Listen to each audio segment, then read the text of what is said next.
Hello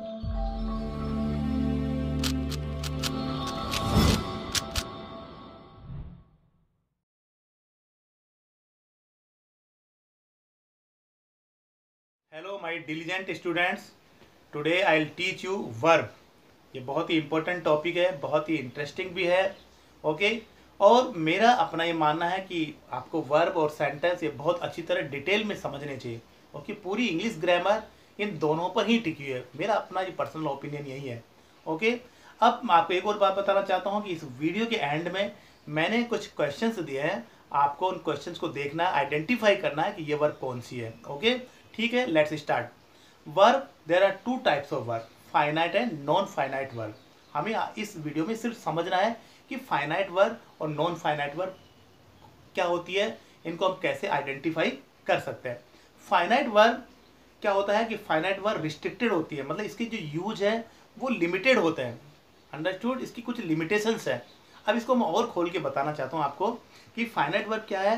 कि subject की number, person और टेंस इसके अकॉर्डिंग चेंज होती है। अंडरस्टूड? मतलब कि अगर नंबर सिंगुलर है तो फाइनाइट वर्ब भी क्या हो जाएगी, सिंगुलर हो जाएगी। अगर मान लीजिए नंबर प्लूरल है तो वो वर्ब भी क्या बन जाएगी, प्लूरल बन जाएगी। मीन्स यहाँ पर सब्जेक्ट और वर्ब अग्रीमेंट इसका फॉलो होता है फाइनाइट वर्ब में। It's clear? मीन सब्जेक्ट और वर्ब दोनों क्या करते हैं, अग्री करते हैं। मीन अगर सब्जेक्ट सिंगुलर है तो वर्ब भी क्या हो जाएगी, सिंगुलर हो जाएगी। और अगर सब्जेक्ट प्लूरल है तो वर्ब भी क्या हो जाएगी, प्लूरल हो जाएगी। ठीक है, एक तो ये है। दूसरी बात क्या होता है कि फाइनाइट वर्ब पर्सन के अकॉर्डिंग चेंज होती है। मीन्स अगर फर्स्ट पर्सन है तो वर्ब जो है चेंज हो जाएगी, सेकंड पर्सन है तो उसके अकॉर्डिंग चेंज होगी, और अगर थर्ड पर्सन है तो फाइनाइट वर्ब का फॉर्म उसके अकॉर्डिंग क्या हो जाएगा, चेंज हो जाएगा। ठीक है। और एक और इंपॉर्टेंट है टेंस। जैसे टेंस चेंज होता है और फाइनाइट वर्ब का फॉर्म भी क्या हो जाएगा, चेंज हो जाएगा। मीन्स अकॉर्डिंग टेंस है ये फाइनाइट वर्ब चलती है। ठीक है। फाइनाइट वर्ब का फॉर्म टेंस के अकॉर्डिंग क्या हो जाता है, बदल जाता है। ठीक है। अब आप एग्जाम्पल्स के थ्रू समझिएगा।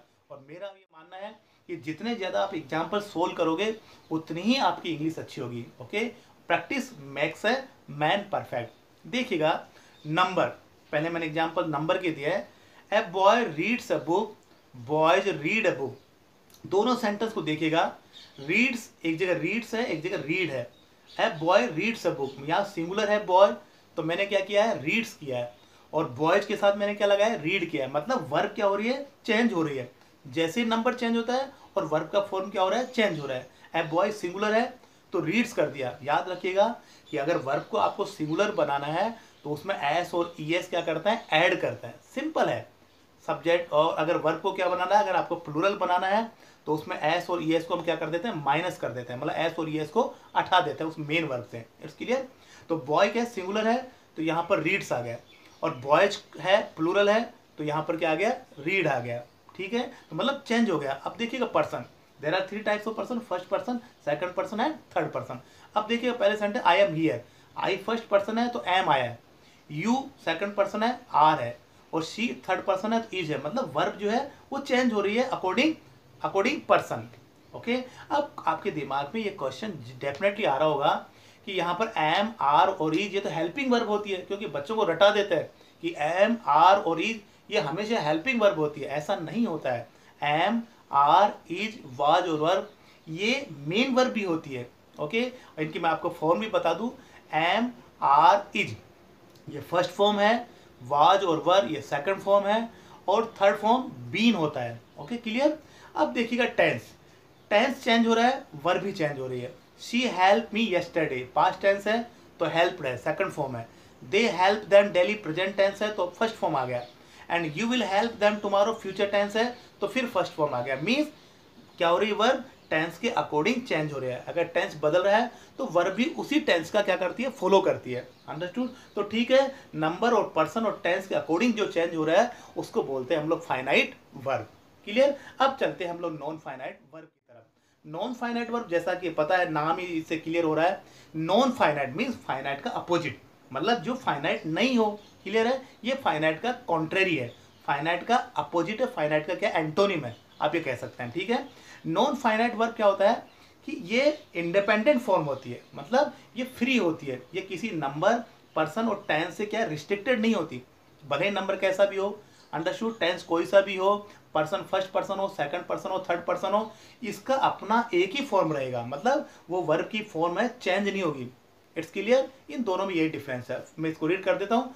Non finite verbs are not ruled by the number and person of the subject and the rules of tense free from subject verb agreement. Subject और वर्ब अग्रीमेंट जो कॉन्कर्ड, वो आपको डिफरेंट वे अलग topic है, उसको मैं पढ़ाऊंगा, उससे फ्री है।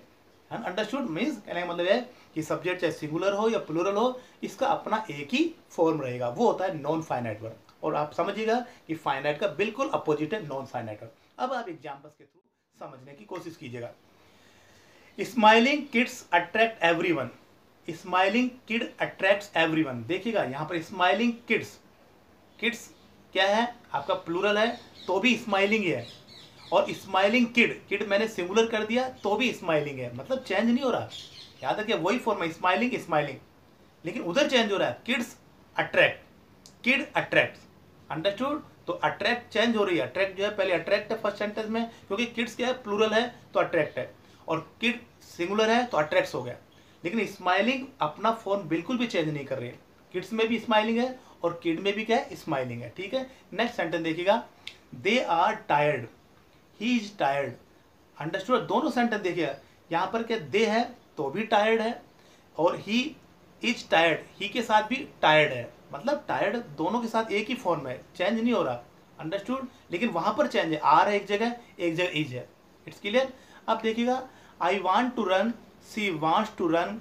Understood? They like swimming, she will like swimming. I want to run, यहाँ पर ये क्या है फर्स्ट पर्सन है तो भी क्या है टू रन है, और सी वांट्स टू रन यहाँ पर थर्ड पर्सन है तो भी क्या है टू रन है, मतलब इसमें कोई चेंज नहीं हो रहा। हाँ, वांट और वांट्स में चेंज हो रहा है ना टेन, तो जो चेंज हो रहा है वो तो फाइनाइट वर्ब होगी, और जो नॉन जो है बिल्कुल भी चेंज नहीं कर रहा अपना फॉर्म, वो क्या हो जाएगा नॉन फाइनाइट वर्ब। ठीक है, दे लाइक स्विमिंग, यहाँ पर दे है तो भी स्विमिंग है।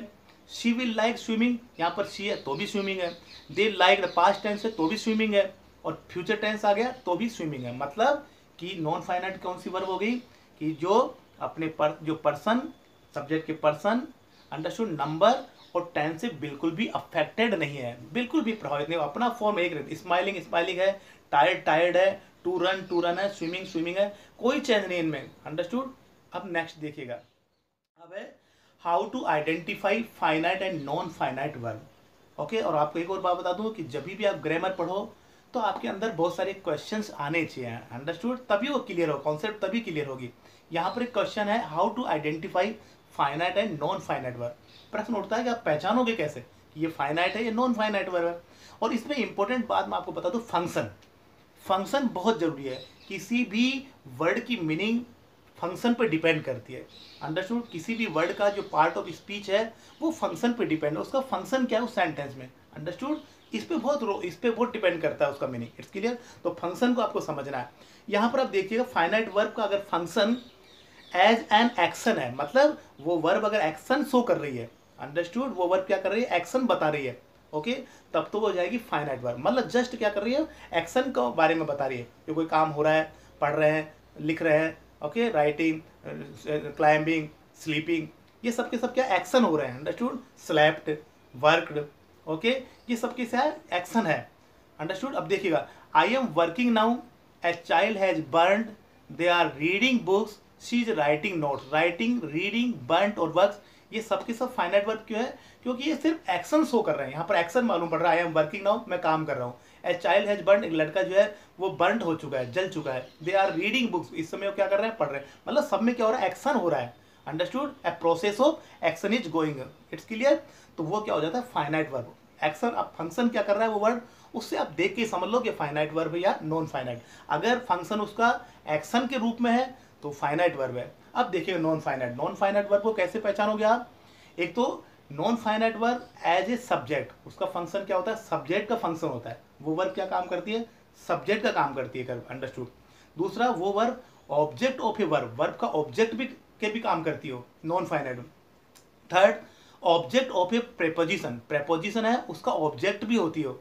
और फोर्थ है complement of an object, object का कॉम्प्लीमेंट भी होती है। कॉम्प्लीमेंट एक बहुत अच्छी टर्म है, इसको समझना चाहिए, अंडरस्टूड। जब आप सेंटेंस के स्ट्रक्चर सीखोगे, मैं आपको सिखाऊंगा, तब आपको ये सब चीज़ें सीखना। SVOCA जिसको हम लोग बोल सकते हैं, SVOCA, ये आपको मैं बताऊंगा। उसमें कॉम्प्लीमेंट है, कॉम्प्लीमेंट ऑफ एन ऑब्जेक्ट का भी काम करती है नॉन फाइनाइट में।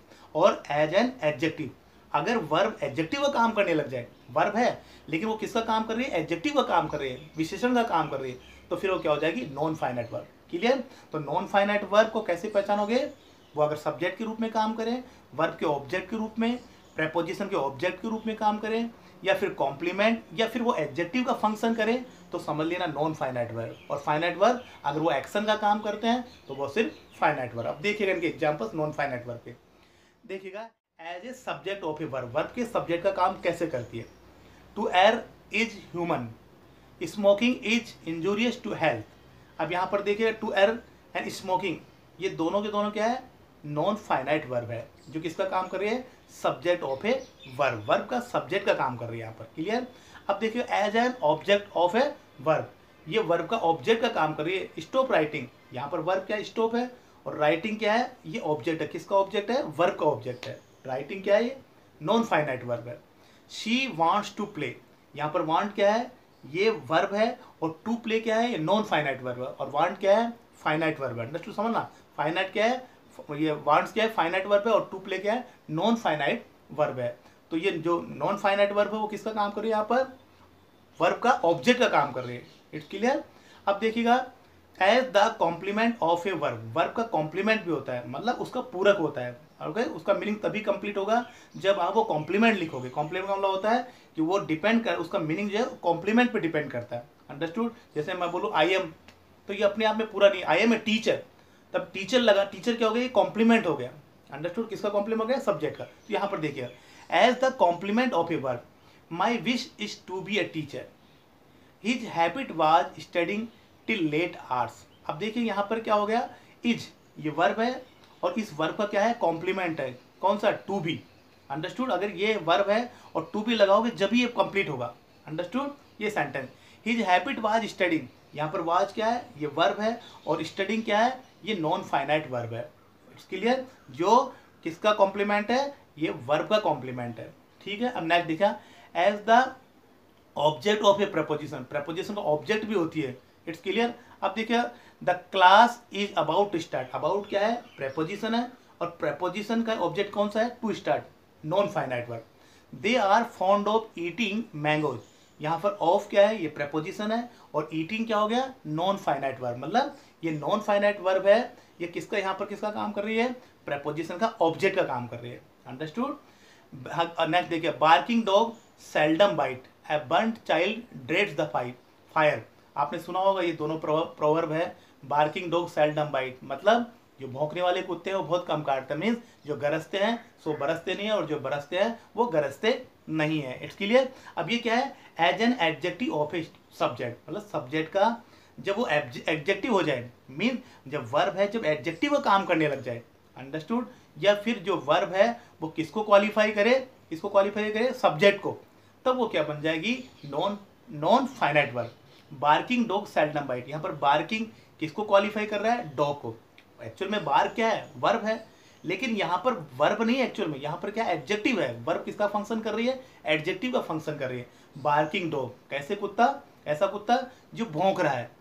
ए burnt child dreads the fire, यहाँ पर बर्न्ट क्या है, ये नॉन फाइनाइट वर्ब। बर्न्ट क्या है, एक वर्ब है, लेकिन ये यहाँ पर वर्ब का फंक्शन नहीं कर रहे, यहाँ पर किसका फंक्शन हो रहा है, यहाँ पर एडजेक्टिव का फंक्शन हो रहा है। तो याद रखिए, जब वर्ब एडजेक्टिव का काम करने लग जाए तब वो क्या बन जाते हैं, non finite verb. A burnt child dreads the fire, मतलब कि जला हुआ लड़का। अब ये भी एक प्रोवर्ब है, इसका मीनिंग आप बता सकते हैं। इसका मीनिंग ये है कि a burnt child dreads the fire means दूध का जला भी छाछ को फूंक फूंक के पीता है। अंडरस्टूड। अब देखिएगा नेक्स्ट, अब आगे है, can finite convert into non finite. बहुत अच्छा क्वेश्चन है, मेरे टीचर ने जो है इसको अच्छी तरह समझाया था। Can finite convert into non finite, मतलब फाइनाइट को आप नॉन फाइनाइट में कन्वर्ट कर सकते हैं, या फिर नॉन फाइनाइट को फाइनाइट में कन्वर्ट कर सकते हैं। ओके, ये एक बहुत बड़ा क्वेश्चन है, इसका आंसर मैं यहाँ पर सेंटेंस के थ्रू दे रहा हूँ।